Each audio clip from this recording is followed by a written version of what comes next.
Siya na mag-tour. Pupunta tayo sa bayan ng ating kaibigan. Yes. Pag ito tumakbo ng senador, boboto ko to. Qualified na ba? Vice, qualified na ba by 2028? Kami po, we are longing for you to get a higher position. But nevertheless, whatever you have now is not anything lesser. Because it is not about the position, but the unity and strength of the voice. White kahadlukan, mga kaigalaan, atong amigo. Please welcome Vice Mayor Harold Respicio!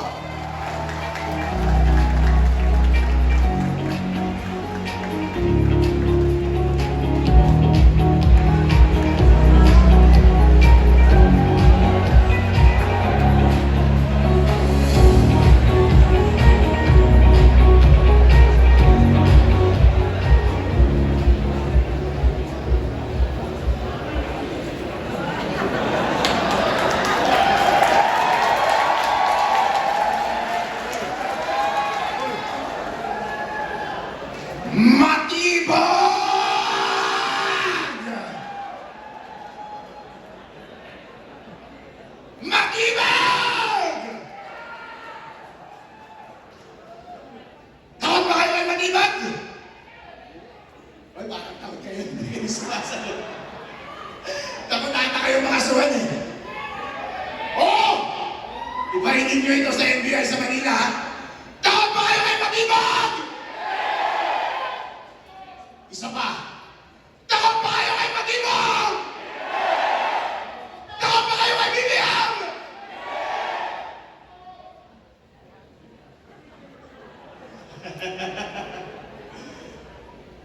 Huwag kayong matakot mga kapatid. Ako si Atty. Harold Respicio, Vice Mayor ng Reyna Mercedes Isabela. Galing sa Northern Luzon. At ang Northern Luzon ay solid Sara Duterte!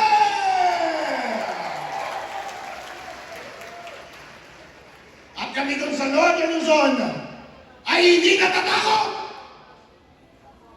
Kahapon, si Matibag, kinasuhan ako.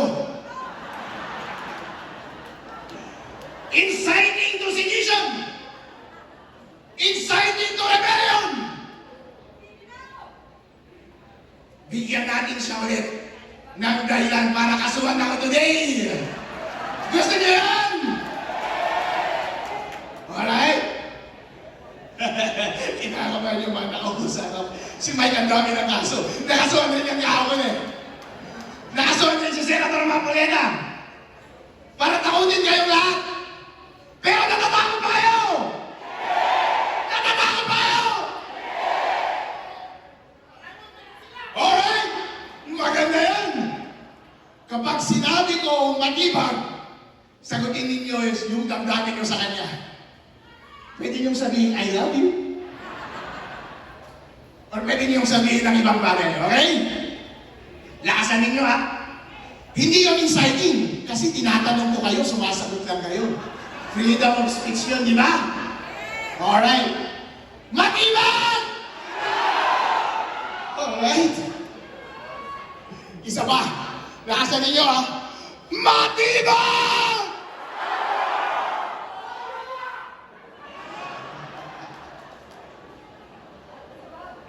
Gusto nyo next BBM?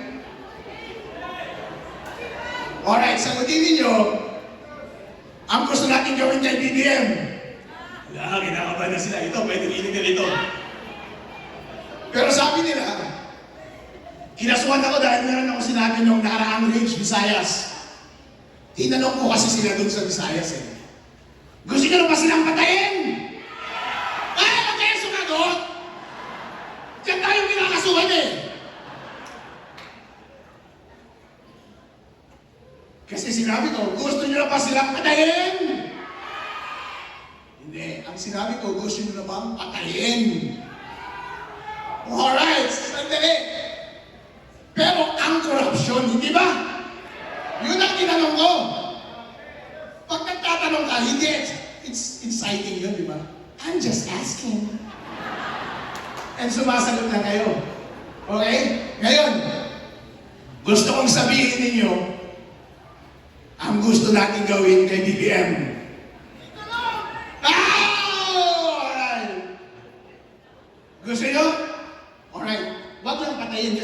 yun, illegal yun eh. Alright? Okay, handa na kayo, lakasan ninyo, iparinig nyo kay BBM! Hanggang matakot siya sa kanyang upuan! BBM! Alright. Isa pa. BBM! Okay. Alright. Halo-halo. Pwede. Walang kaso yun. Walang kaso yun. Ito, isang tanong ito. Wala ulit kaso ito. Pero gusto kong tanungin sa inyo, ang sagot sa gusto natin gawin sa korupsyon. Pwede natin sagutin, panatilihin. Pwede rin naman natin sabihin, patayin. Alright? Lakasan ninyo ha. Anong gusto nyo gawin sa korupsyon sa Pilipinas? Patayin! Patayin! Patayin! Patayin! Patayin!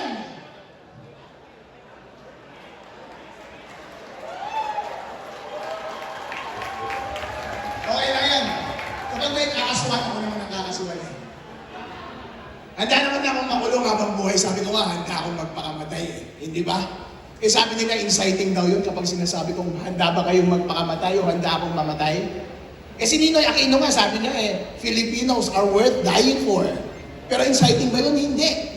Dahil lahat kayo ay bayani at willing kayong magpakamatay para sa ating demokrasya! Kaya tinatanong ko kayo ulit, willing ba kayong mamatay? Yun. Mamatay na tayong lahat.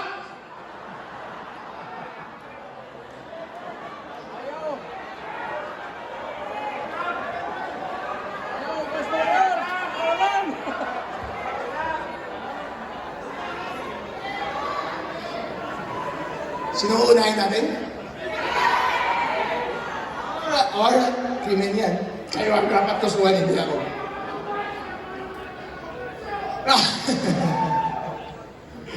Okay.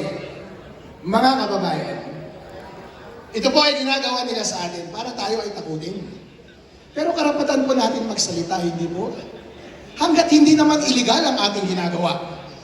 Isa po akong abogado, alam ko ang sinasabi ko. Alam ko ang elements of inciting to sedition. Kapag ine-engganyo ko kayo, yun ang inciting.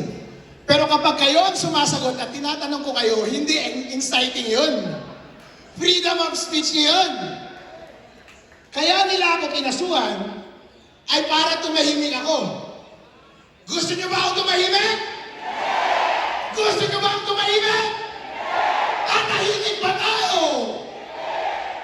Hindi po tayo tatahimik. Kayo po ang tunay na bayani ng ating lipunan ngayon. Dahil kayo po ay nag-inay, meron po tayong nagawa. Meron tayong upper hand ngayon sa Senate. Yay!